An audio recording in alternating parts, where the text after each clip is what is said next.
Welcome to A Funny Feeling Podcast. I'm Betsy Sidaro. And I'm Marcy Jarrow. This is a podcast where comedians tell us their paranormal experiences, and we listen to yours as well. Oh, yeah. And if you have one of these paranormal experiences that you want to share with us, please email it to us at funnyfeelingpod@gmail.com. Now get cozy. And prepare yourself to be scared silly. This is a Funny Feeling Podcast.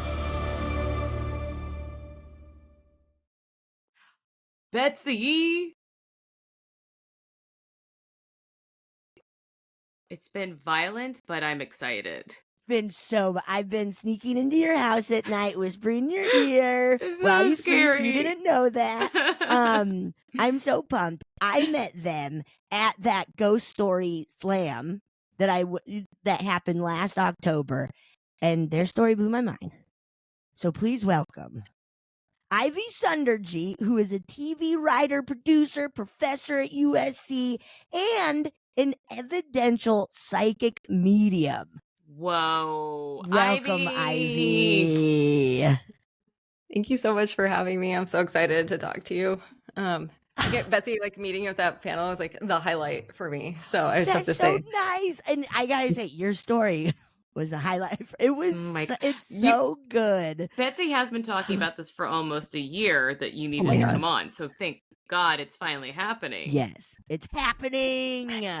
We're making it happen. So Ivy, welcome to A Funny Feeling. Yeah. Thank you.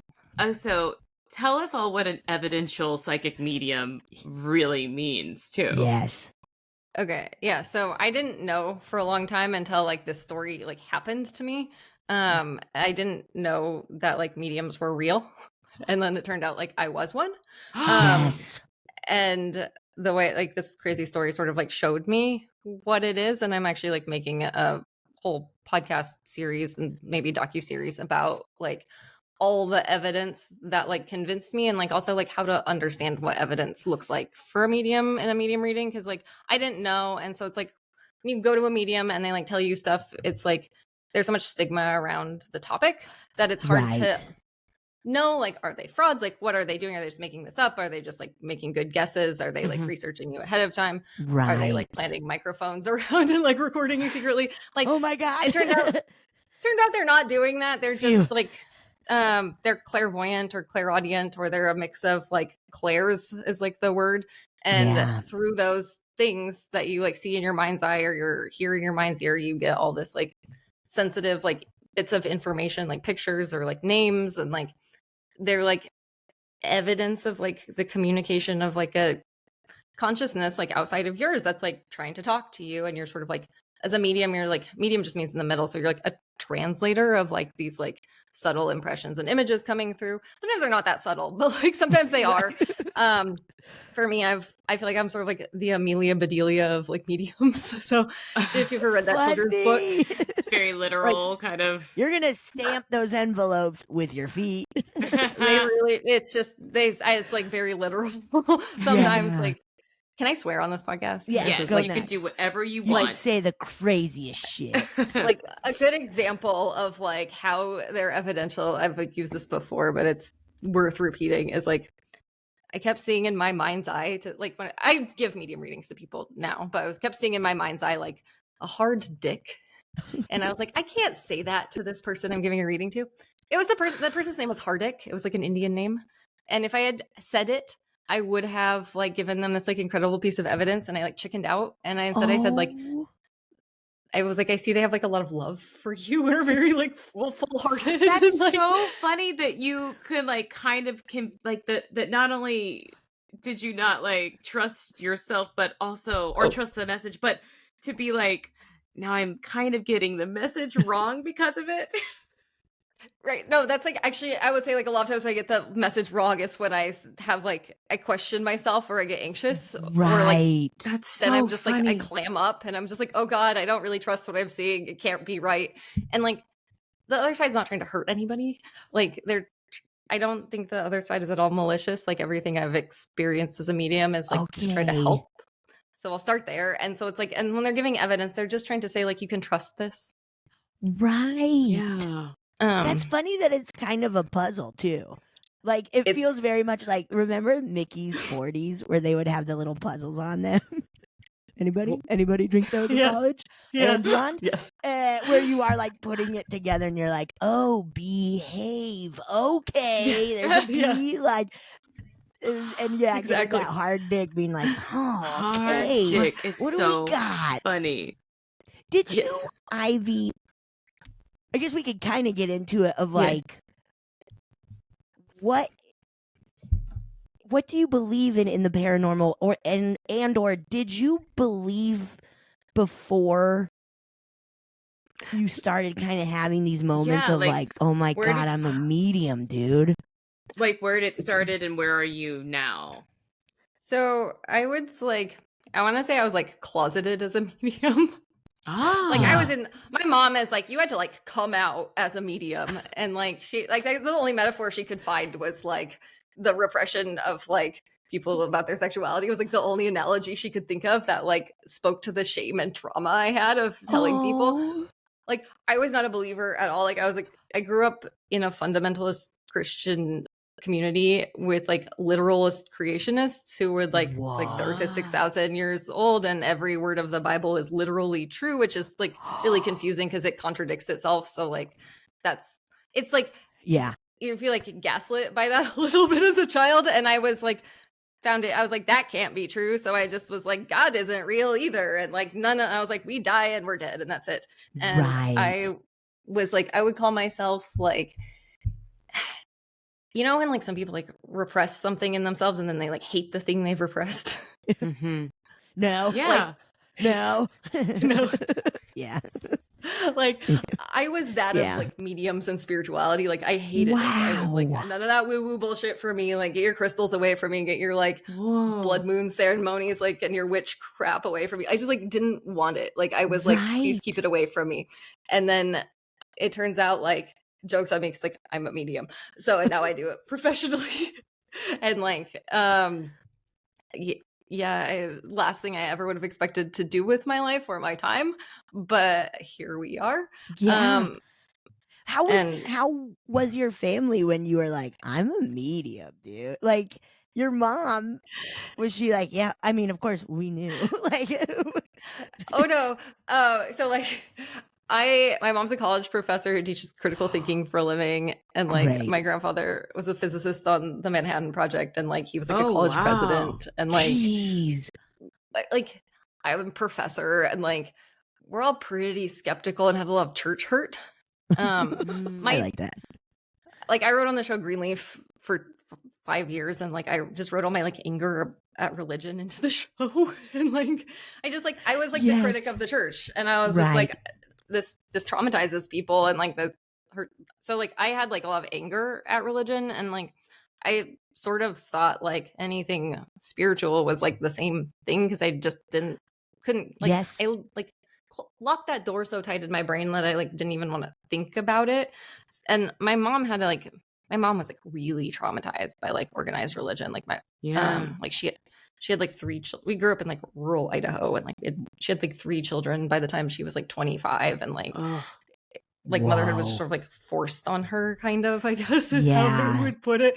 And like, she wasn't like allowed to work and she like had to like, it was really hard for her to like unspool herself from that. So she like the trauma our family had from it was like real. And so, but like my fiance had died like when this started happening to me. Like he died in a surfing accident. He was a psychiatrist and he was like a Hollywood psychiatrist.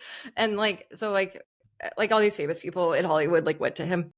And like I met them at his memorial, or like they would like email me after he died and they're like, what happened? Because like he dropped dead surfing in like the ocean. Like, and, oh my God. So like in general, if I come to my mom and said like I see dead people and they're talking to me, and like I just thought like time to go to the mental hospital was really like what I thought when this happened.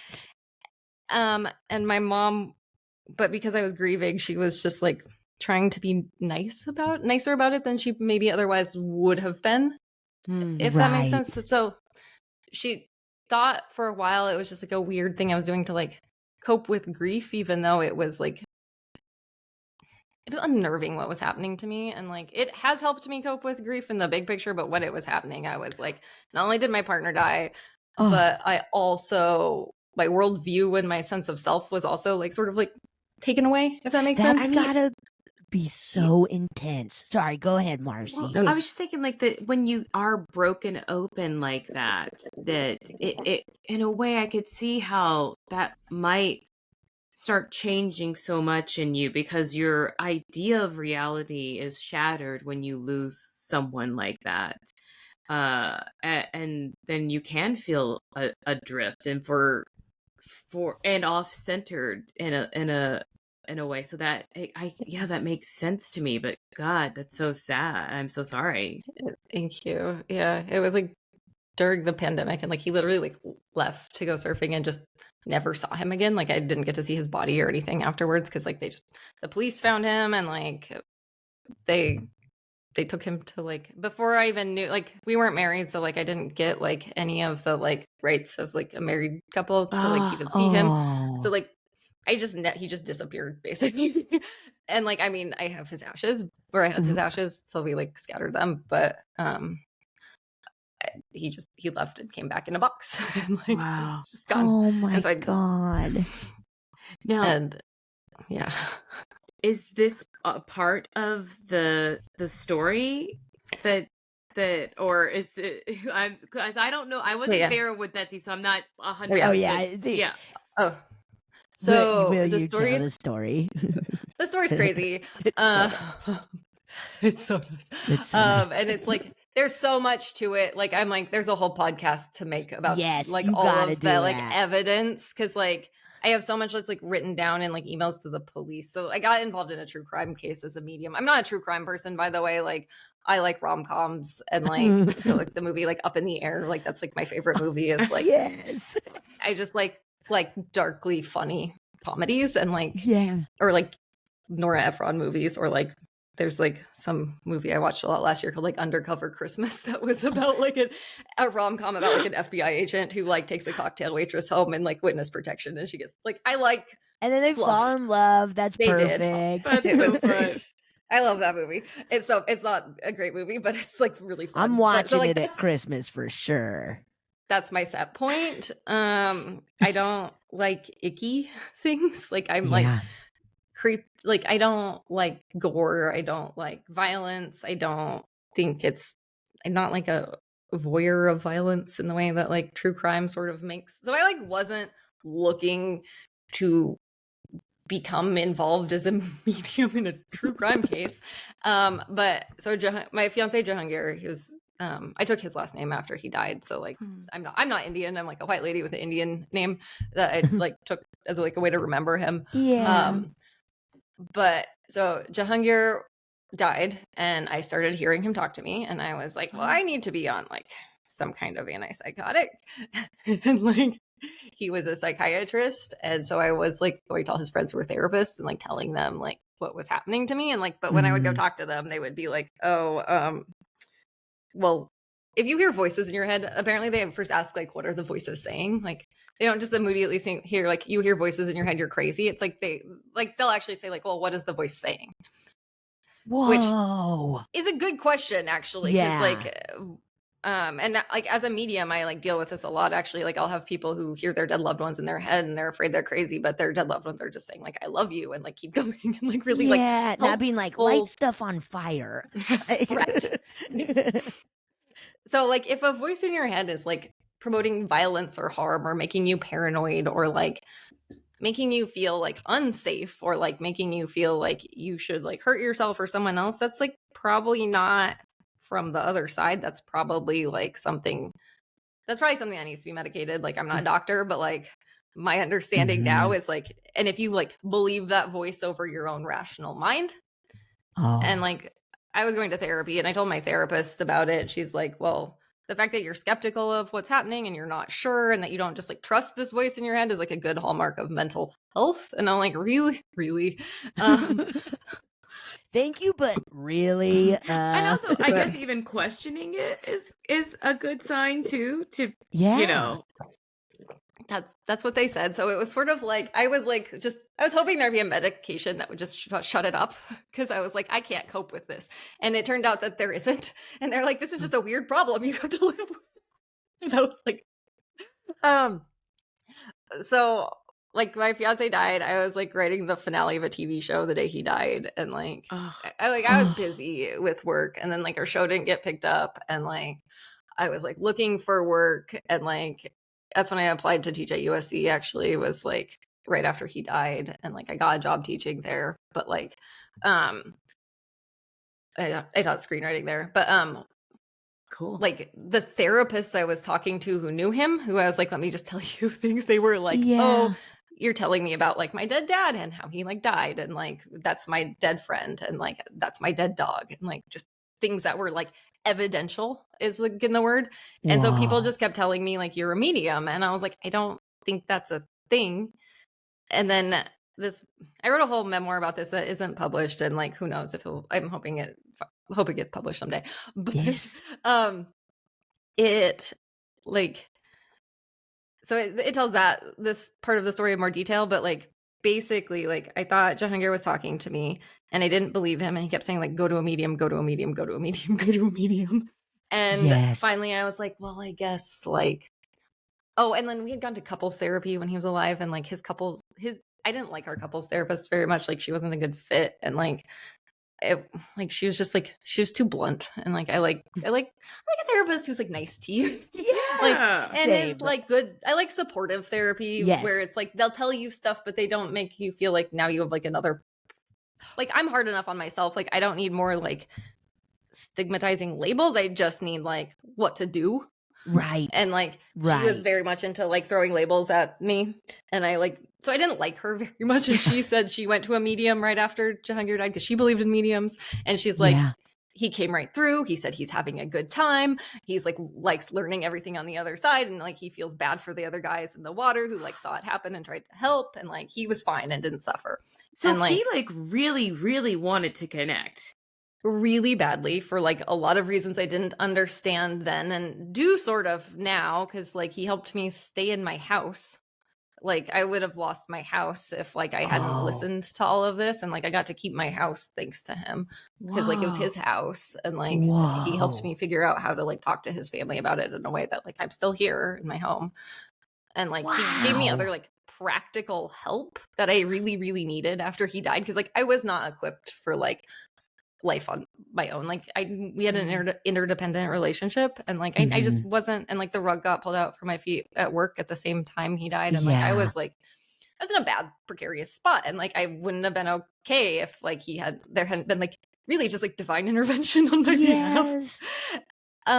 So I went to a medium, and I read Laura Lynn Jackson's memoir about becoming a medium to like research it, because like if I'm gonna like do something, I like really do it, and like I wanted to understand if there was anything about it that was like at all legitimate, and I was very skeptical, and like turns out that like there were some like actual like research studies done of like mediums that were like peer reviewed, and like successful studies that showed it's a phenomenon, and like they've since been like replicated successfully and peer review published. So like as of 2022, like, and this later study hadn't come out yet, but like since I went on this journey, like now the body of evidence for like mediumship is actually like meets the gold standard of like scientific like research.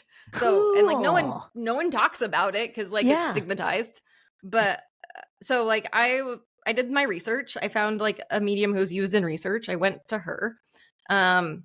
Jahangir came through, and I like asked him to say like, sorry, this is like a long story, but like I had asked him to. We're here for it. Yep. I said I wrote down. I had read Laura Lynn Jackson's book, and I wrote down for him like, if this is really like real, can you acknowledge that like this reading falling on our dog Zoe's 3rd birthday is a sign that you're like still present somehow? Yes. And in the reading, this medium Tracy, who's amazing, was like, he shows it like he's like someone's taking roll, and he just shows like present, and he says it 3 times, and I don't know if that's important. It has something to do with like a curly haired dog and like something with like a birthday. Zoe, come here. She's right here. We gotta see. Come here, Zelda. Come here. So, come here. Come here. Yes, Oh, yes. Oh my God! Look at this little baby. Oh She's always perfect. So her birthday was like the sign. It was like real. And I was like, oh, it's a coincidence. Like, that's just a coincidence. Like, 3's a common number. I like talked myself out of it. Right. And I went to another medium that like Jehangir's friend Gabby is like a therapist, and she's like went to an Ivy League school. She's like a PhD in like psychology, and she called me and she's like, Jehangir appeared to me when I was meditating, and he wants you to go to a therapist, or not a therapist. She found me my therapist, my grief therapist, but like he wants you to go to a psychic basically and like hear from him through this other person. So I booked another psychic to like compare readings, and so like there's more to this story, but like I got like some funny signs that day too, that like it was like really what I like that this was seen basically, and it involved like my nephew, like who's like 3 years old, like also having a vision of like Jehangir saying the thing I thought a medium should have to like say. I was like, a medium would have to like say like farts are a sign from him and go like Jehangir says for me to like believe it was really him.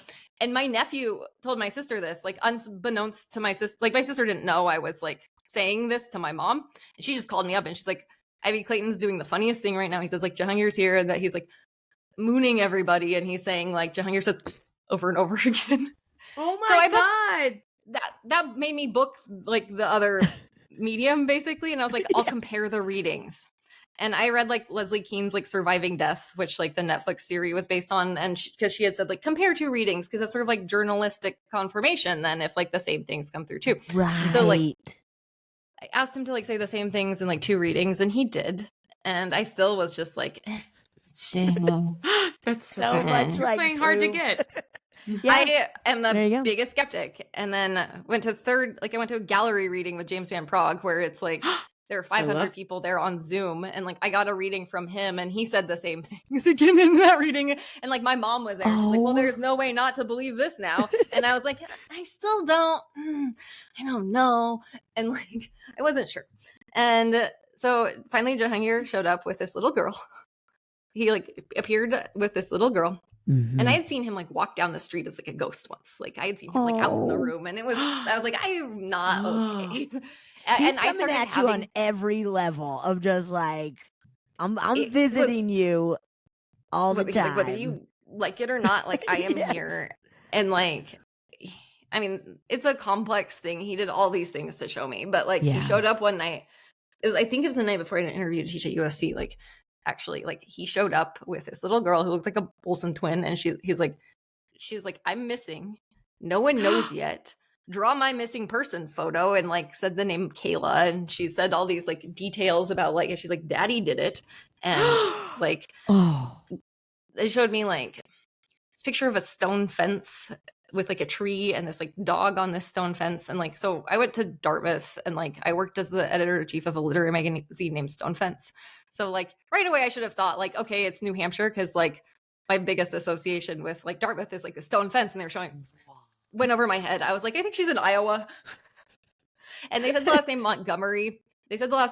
And like I went for half a year to 8th grade at a like public school, middle school in Idaho, where the vice principal or the principal was like Mr. Montgomery. And I remember like I burst into tears crying in his office because like I needed to be in like a more advanced math class, and they ended up having to like skip me ahead a grade to like so I could take the like nerdy math class I wanted to take.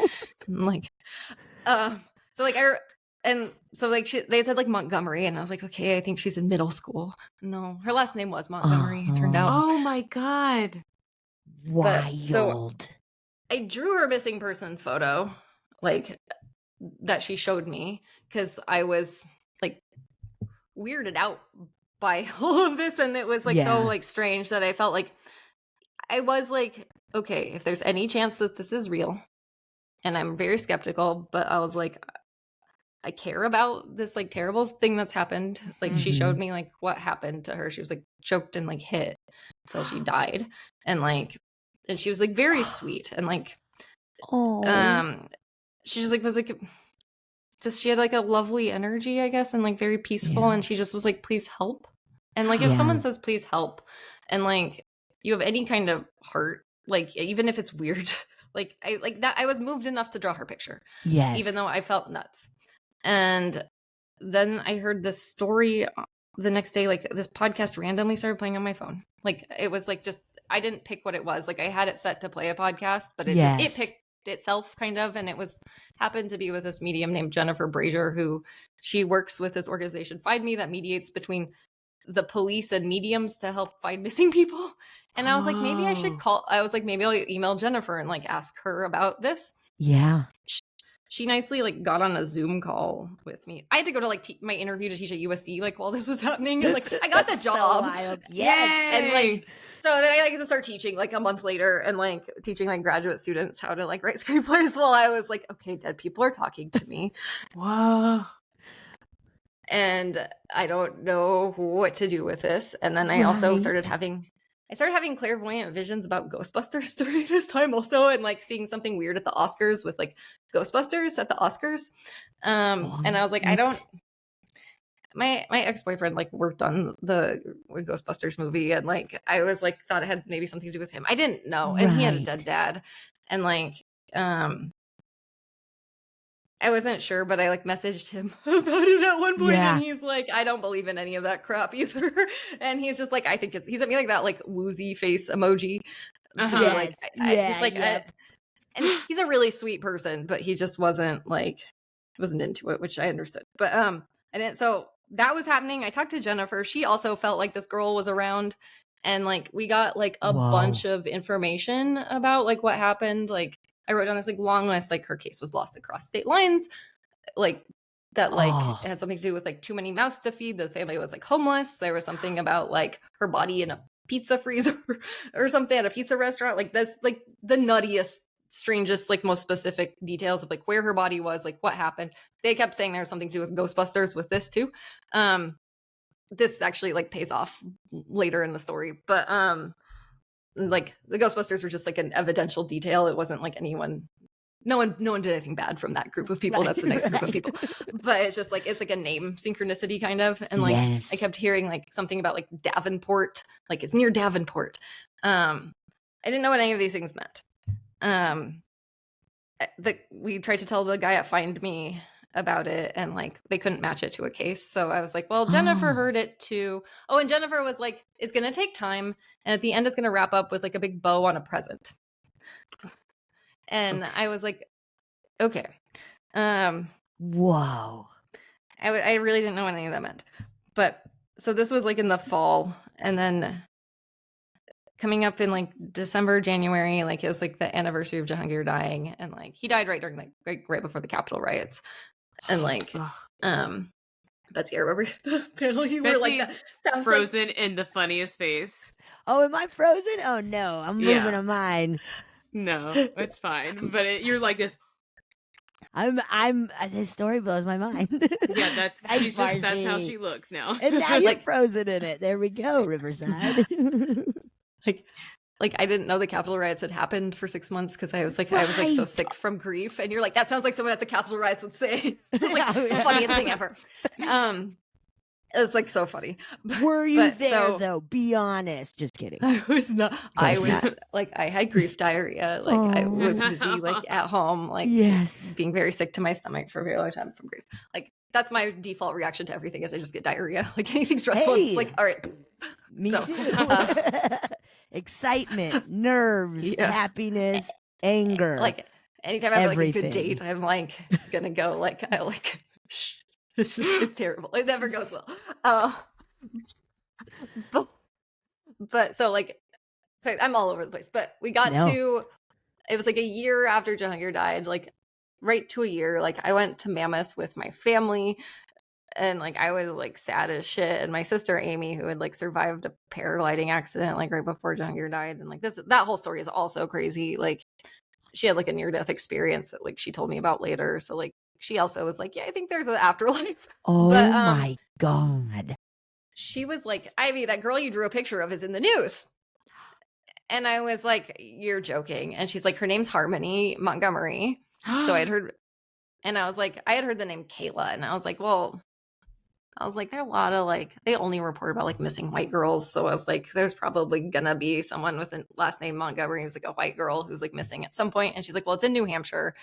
And it was in Manchester, which is like 100 miles from where I went to school. And like The last time I was in New Hampshire, like her dad was like, I think like 11 years old. And like, I don't know this family. So it's not like I was ever like around when she was alive. Like right. I'm far, far away from it. I was like, yeah.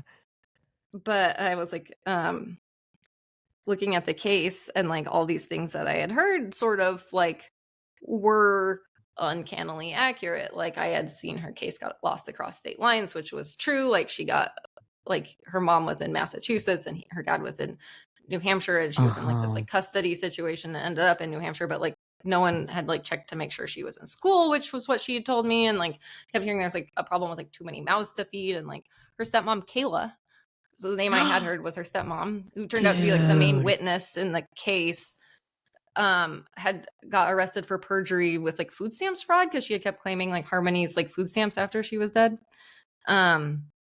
And I just heard it as like too many mouths to feed, and that's why she didn't tell anyone. And so like I had heard all these like details about the case, and my sister and Jahangir in my head, and also my grief therapist who happened to have a background in forensics just coincidentally, like we're all like, you should send what you know to the tip line that opened.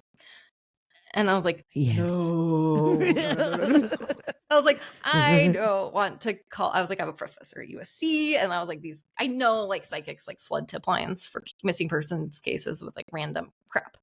And my therapist was like, what you know is so specific. And she's like, it's not up for you to judge. And she's like, just send it in. So I did. And then I told Jennifer Brazier, the medium I had talked to, about it. And she was like, you should also email it to the detectives on the case, because like this might help them. And like there's a lot like email. He's like, here's their direct email address. And I was like, I don't want to be a crazy lady who calls up the tip line. Like sounds like something from like the National Enquirer. Like it just doesn't. I was like, I don't want this identity. I don't want it. And like, but it also was like so fascinating that I like felt like I also was like, well, it's evidence of something maybe. Yes. Yeah. And so I did. I finally like I emailed it to the tip line, and eventually the police investigating like emailed me and was like, can you call me about this? We need to talk. And I was like, fuck. I was like, whoopsie. I was like, good thing I live in LA. I was like, but I was like, I've lived alone. I have no alibi. Like, what if they think I did this? Like, I was like panicking. And I was like, no, it'll be okay. Just call them. You're a reasonable person. Just call them and tell them like you're confused too. And like, you think you're psychic. And like, I was like just off enough that it's like lost in translation as a medium is a thing that happens where like you're seeing the thing clearly, but it's like the hard dick going back to that, like, and like doubting yourself or adding a narrative like onto it, like that isn't there. Like there was enough inconsistencies in what I clearly didn't really know what I was talking about, even though like I knew I was definitely hearing from Harmony like accurate, like a preponderance of like accurate things. And so this like very nice detective talked to me at length that night, and he was like, I'm trying to think how to put it. He was like, I'm a believer in this, actually. He's like, my mom believes in it, and I think it's fascinating, and I appreciate you coming forward. He's like, we don't care where information comes from. It's just if it's useful. And he's like, he said, he's like, you know a lot about this case that isn't public, and we had to vet it with you. Because at this point she was just a missing person, and I was like, she's dead. And there's like, I saw that there was like DNA evidence in like a porous tile somewhere, and like I kept seeing it had something to do with like, and I kept seeing her body was like I thought I was in like a black and red duffel bag, or black and purple duffel bag. I was in the black and red duffel bag at one point, and like I saw it like moving around different places, and like I drew a map of where it moved to based on like. There's like this whole other like extra story with like, this is why I'm making a whole podcast about it. Because I was like, all the pieces of like evidence are so uncanny just like on their own that I feel like they all are worth like time to talk through. But like there was this like dog that I found on Instagram that went to all the places that I had a vision of, and like it like went to all the places where the evidence was. I was like, just follow it like Blue's Clues and you'll find all the pieces for the case. Whoa. And then so I'm a little getting lost. But so I talked to this police officer. He was like kind of like, I could tell he was like spooked a little bit. And he's like, we just had to know how you knew this. That same night I went to dinner at my friend David's house. He has this like really good pop-up that he does sometimes with like food from his garden called like the Benevolent Dictator. It's like, if you ever go, like get tickets, like it's so good.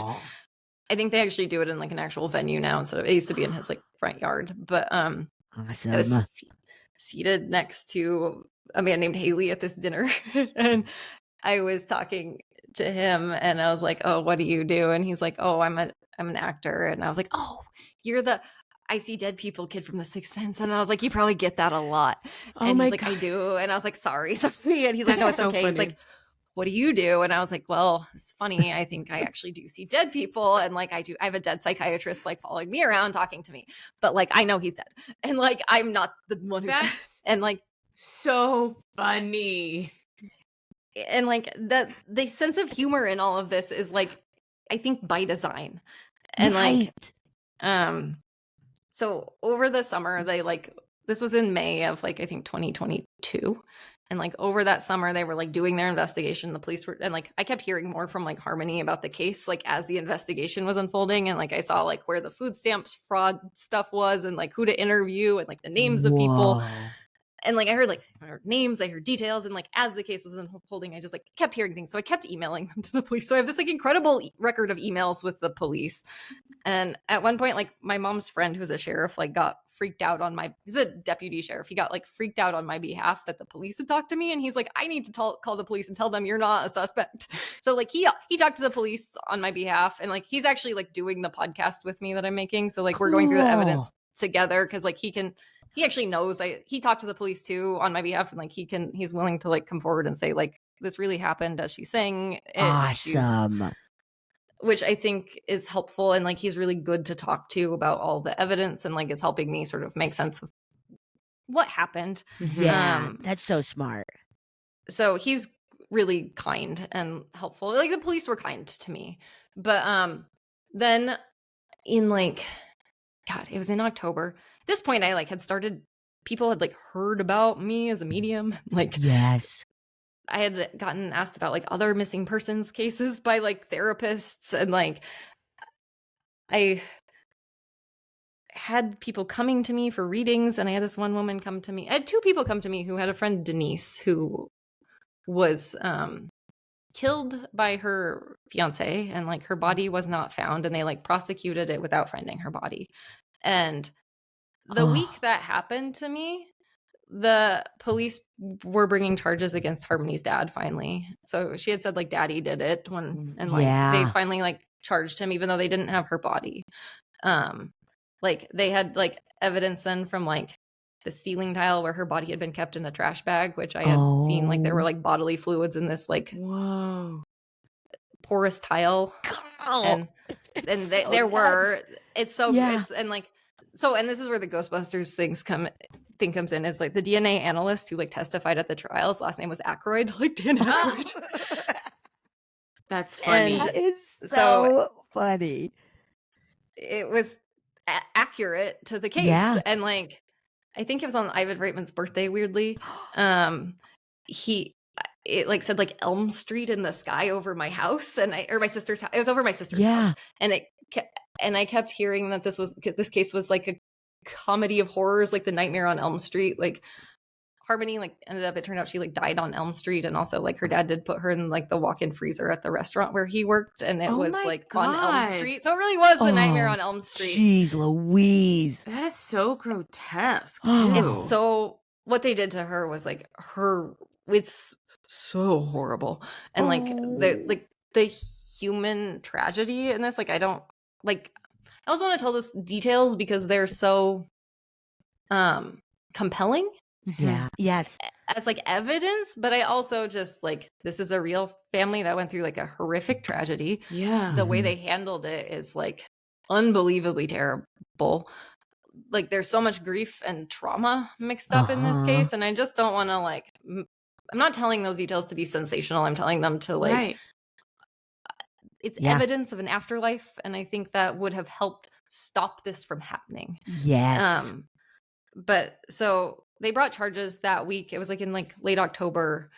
They brought charges against her dad. It was like I had emailed the police that week before that and said like, this woman Denise, who's dead, is like watching over this case, and like she just wants to encourage you, like it's gonna work out, and like you know what you're doing, because like which I think it must have been uncertain to bring charges against someone without a body. With no but body. They did.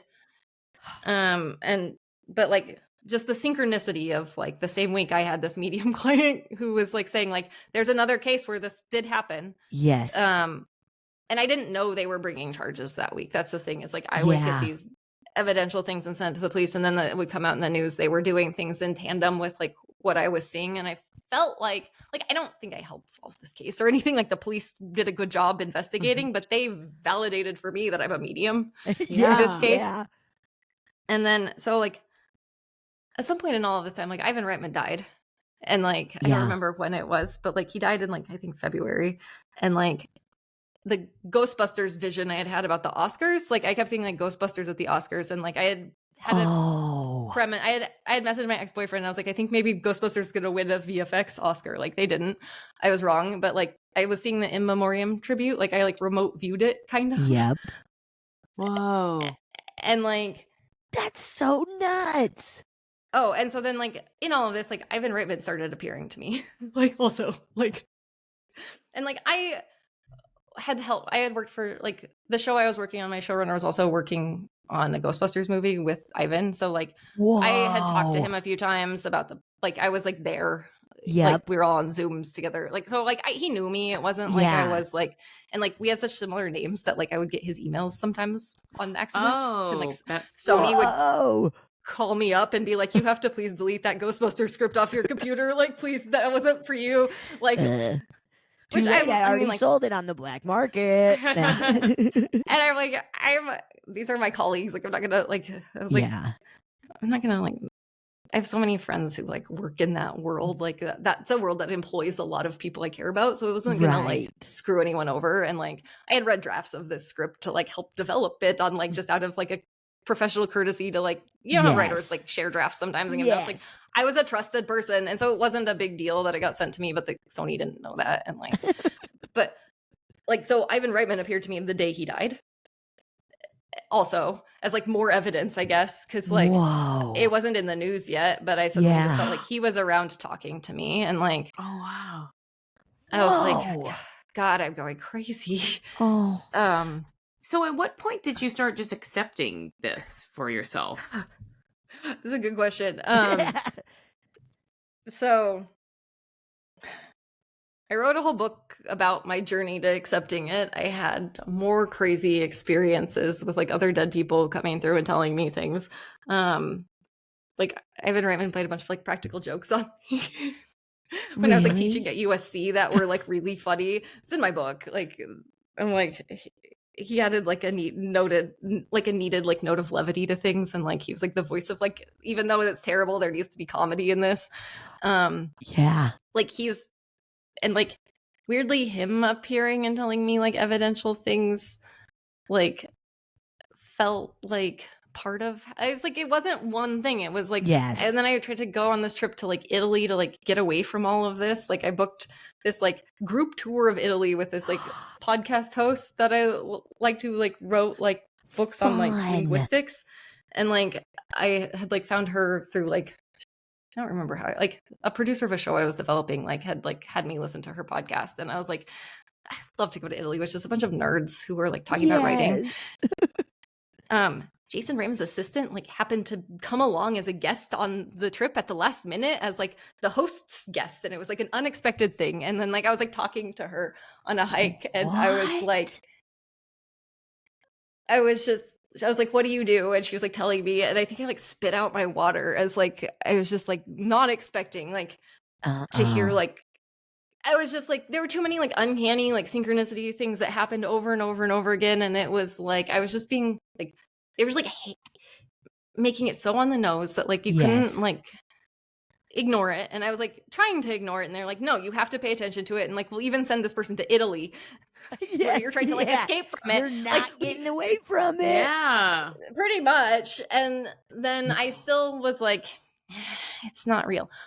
on my 39th birthday. Yeah. So Jennifer had been like, this wraps up with a big bow on it. My 39th birthday gift from the other side was Harmony's dad was convicted of her murder. And like, whoa. And like this all started when like my dead fiance at the beginning said like my dog's birthday was a sign it was real. And then on my birthday was also a sign it was real. And so I remember going to bed that night and like after the trial and being like, there really are dead people around me. And I was like, they're really around me. And I was like, they're in the room with me and like they're watching me sleep, but it's not scary. They're like trying to help and they like have like my best interests at heart and like they're trying to help me like stay in my house and like trying to help me like just keep going and with hope, I think, and like not be so devastated by everything that's happening. Because what happened was like really devastating and this case was horrific. And they were like try to carry it with enough lightness that you keep going forward and find more joy because like life like is meant for like living and loving and like having fun and like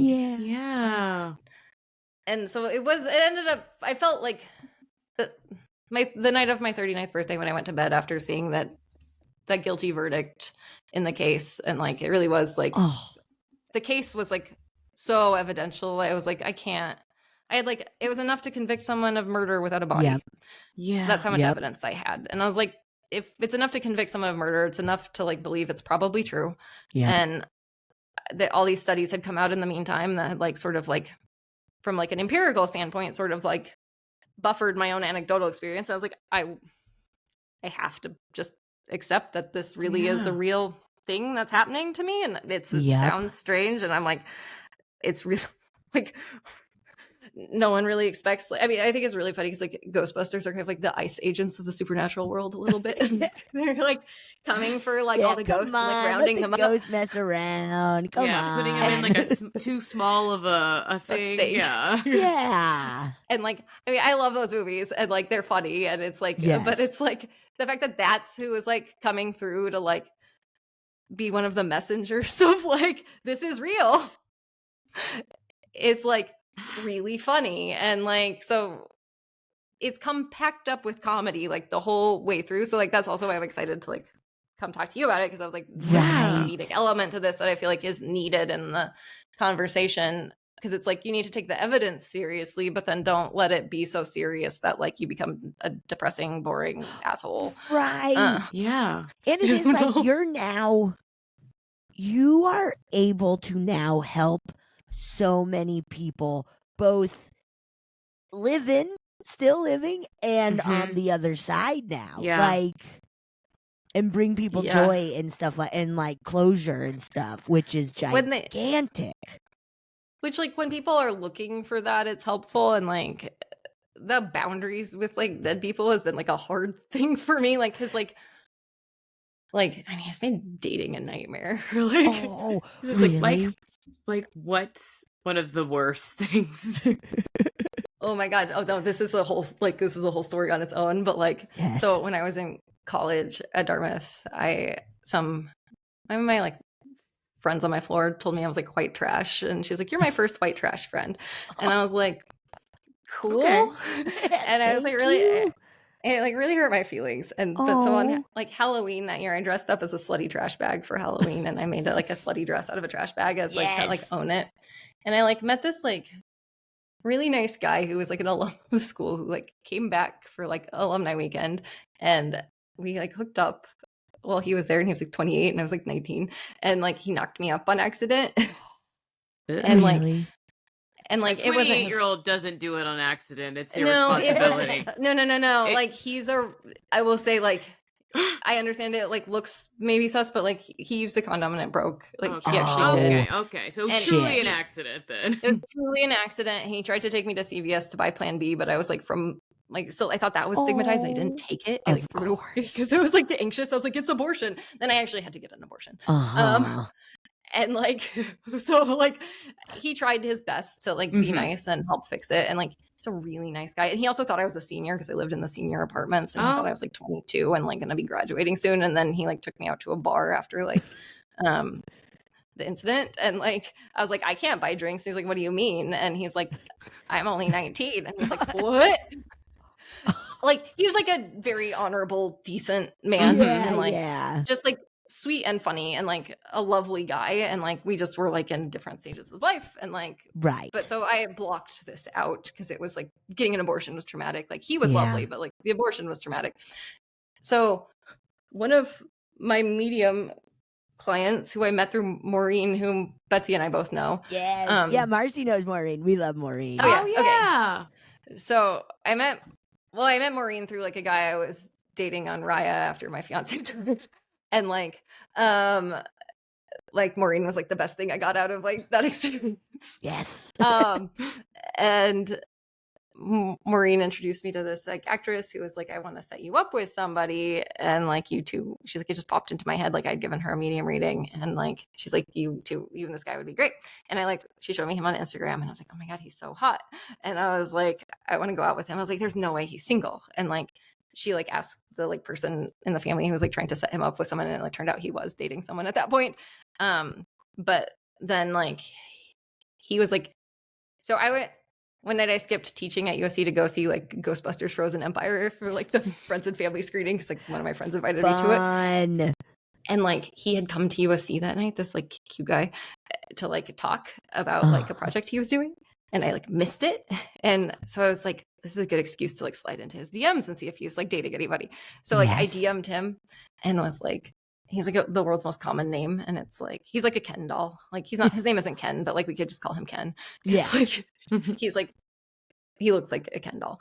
And like I went out, I got him to like go to coffee with me, and like I was so nervous about it, I had like diarrhea for like 4 days beforehand. So it was like, he's so hot.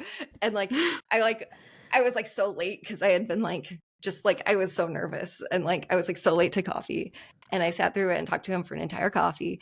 And I like told him about myself, like I didn't ever meet him before, and he left like looking really like upset and confused.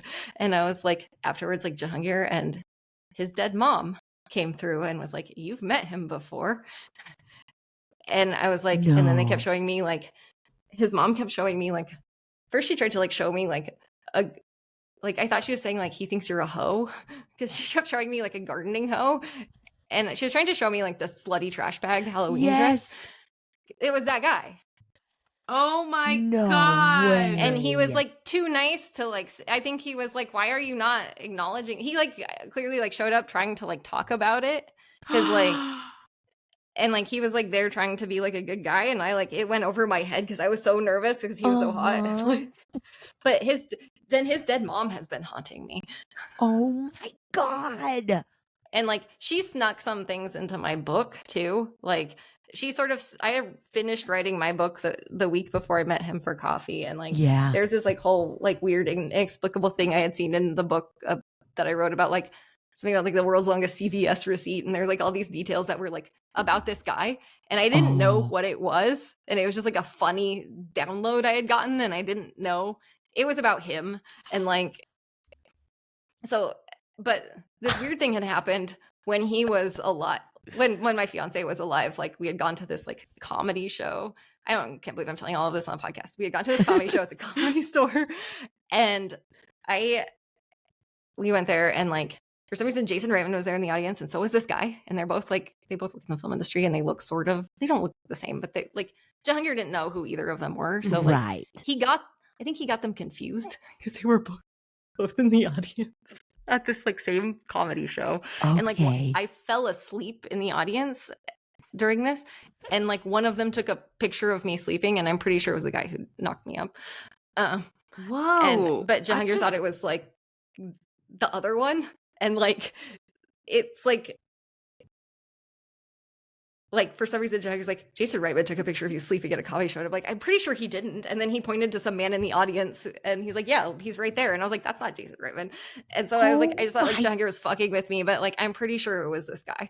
And like, but I don't know for sure, but like, because he won't talk to me about it, but like his dead mom is haunting me now. So like my attempt to date is like, I'm being haunted by his dead mom, who's like, you made him feel really bad for a long time about like, I was really mean to him after I got an abortion, because like I felt so bad about it, and like I felt so much shame that I was like, go away. And then even though he was lovely, and he's like, hell yeah. And then he's like, And then he's like, she doesn't even remember. She doesn't remember a thing. Oh no. And he's like so nice, and he's like really cute. And like, I mean, he does fine with women. Like, he's not. He's doing fine. Like, he's all right. He's okay. That is so nuts.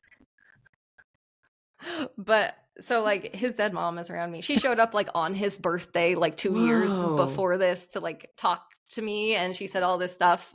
She showed up with Ivan Reitman for some reason, and I was like, I didn't know who she was, but like she showed up on this guy's birthday and was like blah blah blah blah blah, all this stuff about like Dartmouth, where like we got to school, and like all these things that were clearly about him.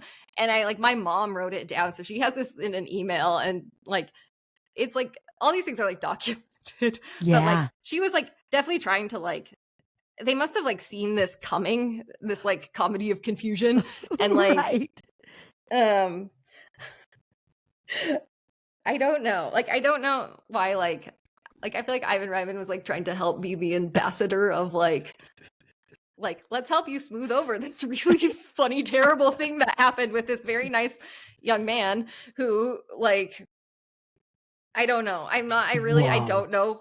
Totally. I'm still confused by it because like I've never gotten to like clear it up with him, but like as with all rom-coms, it only takes one conversation to straighten it out, right? Yeah. That's like the premise of every rom-com is a slight miscommunication, right? So I'm just putting it out there that the way forward is the communication. And I don't know what happens after that, but might be worth a shot. Oh, I tried.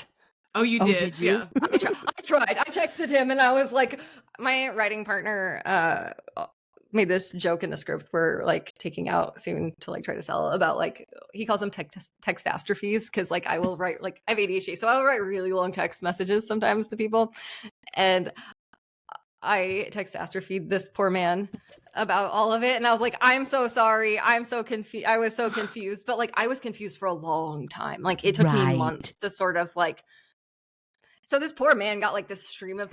I'm sure he blocked me at some point. Like he even blocked my dog on Instagram at some point. Like he was just like, go away, leave like, me Zoe, alone. Like you met Zoe, like she's the sweetest. How dare you block that dog? He blocked her on Instagram, and like he blocked me on Instagram, which I understand. Like he's probably like, who is this nut job? Like, he's like, please just go away now and like let me live in peace. Like, he's a nice person. He deserves nice things to happen to him. Yeah. I'm sorry to him. I'm very sorry about all of it. Like, but like, I don't know when he blocked me, but like, it took me a long time to remember I had an abortion. Like, I remembered like hooking up with him. Right. And I was like, I'm pretty sure you're like the guy I hooked up with. And he actually tried to meet me for coffee again to like clear it up, and I was still confused. And like, and then he was just like, I have to leave. And like, it's like, are you sure? Because your mom is haunting me. Should we keep talking? Let's talk. And like, his mom is a very singularly specific person who like, I actually knew who she was. Like she died when I was in high school, and like I saw it in the news, like the local news where I lived at the time. So it wasn't like I knew who, like, they're not people like I shouldn't have like been confused, but like I never like. Well, also your brain tries to do like your brain is in charge of a lot of that stuff, and it's like kind of not always like it is like your way of protecting you when you're not ready for stuff. So I don't know, like divine timing on all the things, right? And I don't know what that was for, but like, I think it was just so I could tell him I'm sorry, probably, and like set him free from like, that wasn't about you, sir. Like, you're a lovely human. Like, you didn't do anything wrong. Like, I was a mess from like fundamentalist Christianity, and like, that was like my problem, not his. And like, this is all nuts. I mean, you have to make a podcast because it's like we can't even cover it in this episode. We're not even scratching the surface here. There's so much stuff. It wild, Marcy? So wild, so good. I truly could talk to you forever, but I was going to ask if you have time to listen to one of our listener stories. Oh yes, I would love to. Yes, okay, I'm going to play it. Good, Ivy. It's so nuts. Okay, so nuts. Let's see.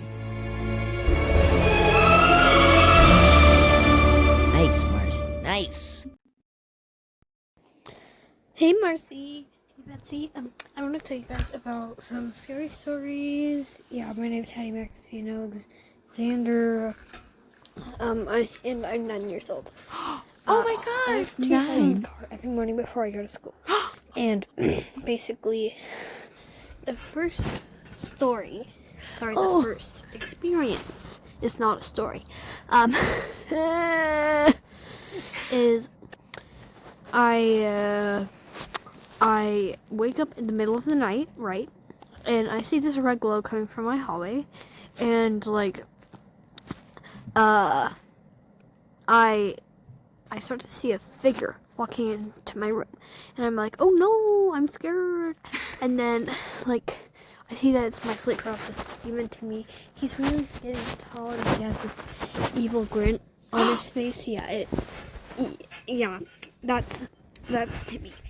Timmy. And and basically, like, yeah, I remember that my dad told me that my sleep paralysis demon is just imaginary. So I just imagine him disappearing, and he disappears. Oh. So, yeah, that's that. So my next story is, I woke up at 3 a.m. because I had to go to Alabama. And basically, I'm like, I really need to use the bathroom. So I head towards the bathroom in my house, of course.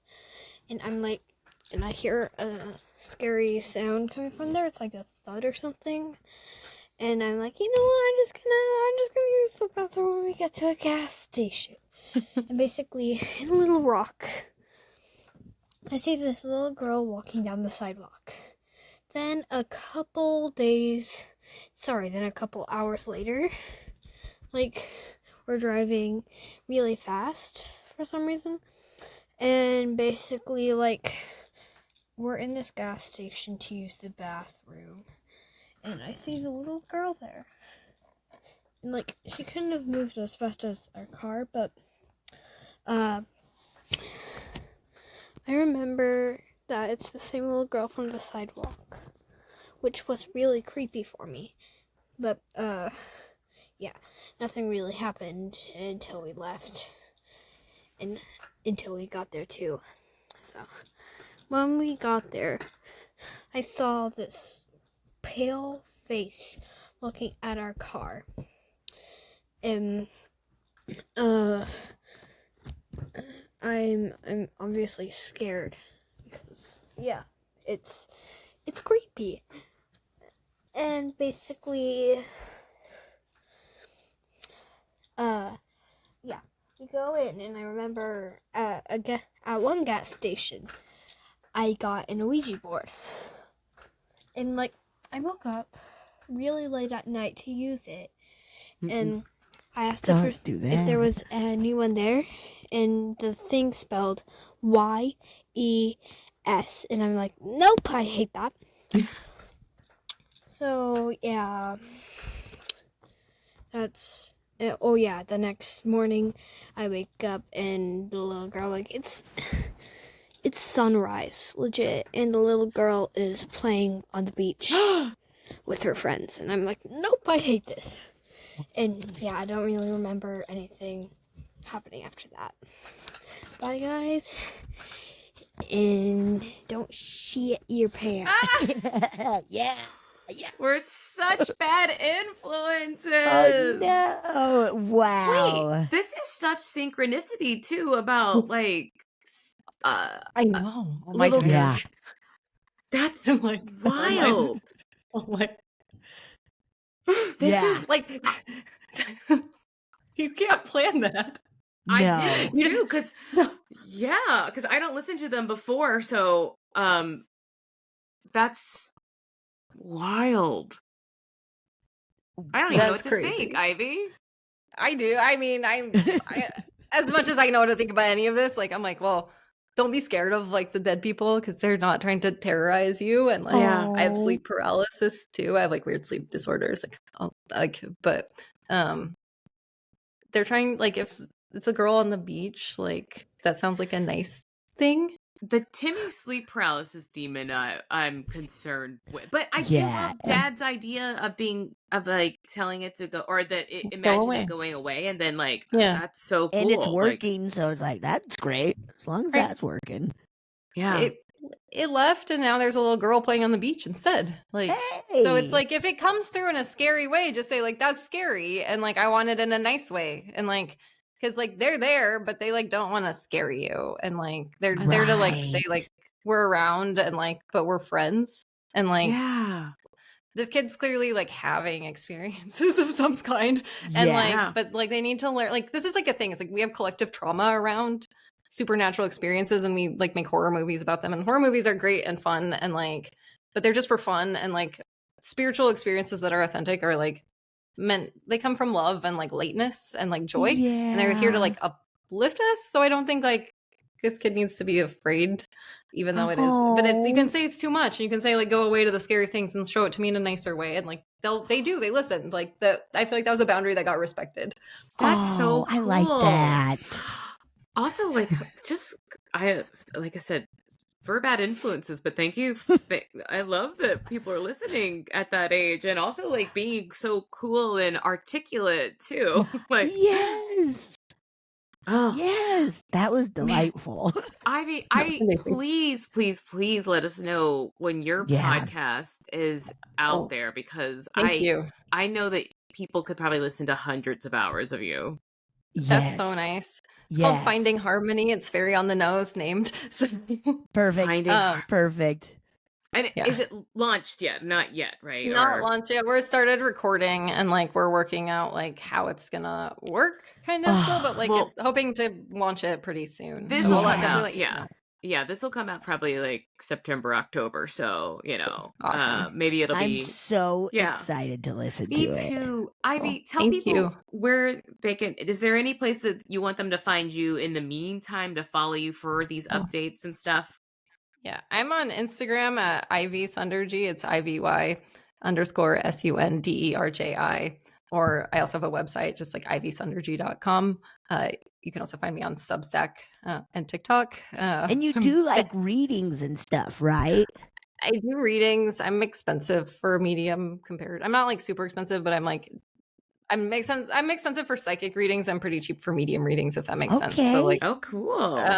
Like it's the same price, but like there's so many more psychics. Get in there, if you want to book readings with me, like if I ever sell my TV shows I'm trying to sell, like I'm gonna pause my calendar. But of course, when I'm like between shows, like I do readings in my spare time. Get in there, guys. Yeah, listeners, hit Ivy up. Come on. Thank you so much, Ivy. Your story's incredible. Incredible. Thank you so much for listening. Oh, our pleasure. Anytime. Yeah. All right. Bye.